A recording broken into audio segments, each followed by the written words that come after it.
dedicated game channel by Kotaneta.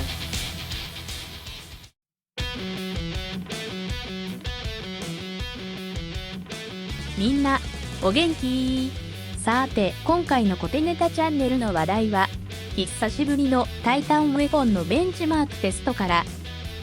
やっぱりタイタンの検証ってかなり時間を必要とするんだよね。一度のテストのたびにタイタンゲージを満タンにする作業あって、まあ編集含めてこのクリップのために半日使っちゃいました。でもね、これで結構どう考えるべきかってことがコテネタ的には理解できたかな？そう思うね。まずはテストを確認いただき、最後にまとめって感じとなります。途中、テストサーバーでの驚異的なダゴンの威力をチェッキラいただきます。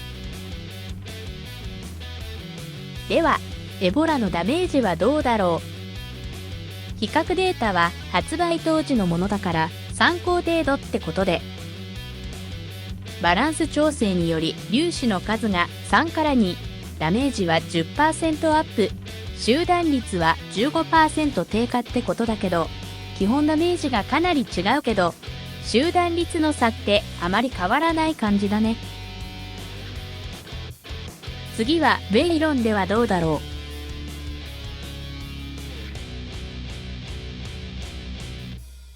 比較ないからアルゴンで確認しましょう。それじゃテストサーバーからダゴンの脅威ってやつを静かにご確認ください。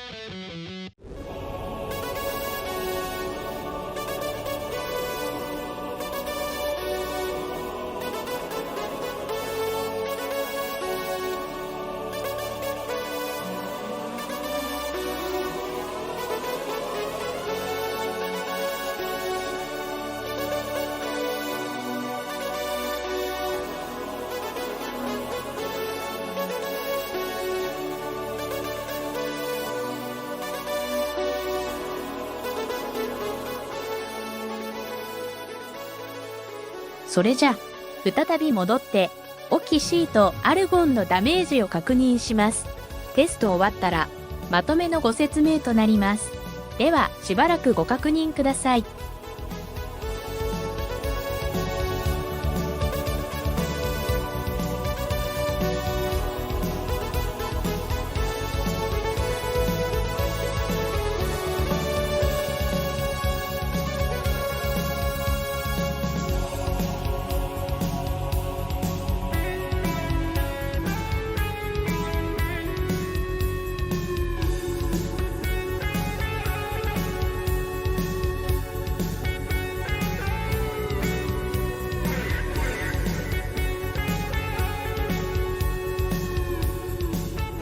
では、共に同じ弱体化ってことで、エボラとオキシーで比較します。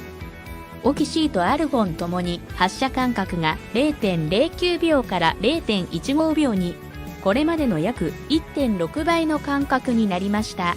相談数やリロードタイムに関しては表記ないから変化なしってことで考えると、ダメージは時間単位で考えると 60% ダウンって感じになるのかな。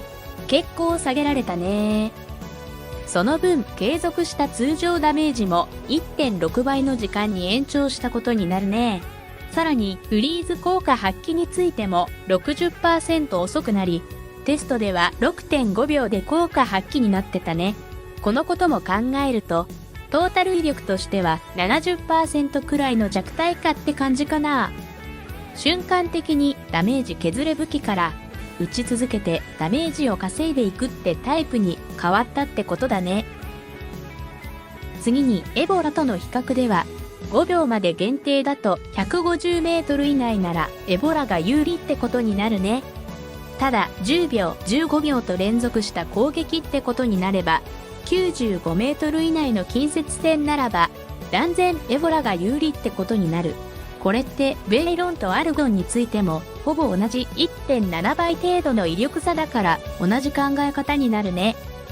まあダメージだけで考えるとこうなる。ただし冷凍系には範囲ダメージがあるからループを想定したバトルだとやっぱりオキシーやアルゴンが有利になるかな。ただし、ルーク以外の対決だと音響系の方が圧倒的に有利ってことになるね。まあ、これまで冷凍系の威力が高すぎたってことだよね。ここで大幅なアップで調整し、バランス取れたとこで次の新武器がまた倍以上の威力持って登場します。間違いなくね。ご視聴いただきありがとうございました。おやすみなさい。バイバイ。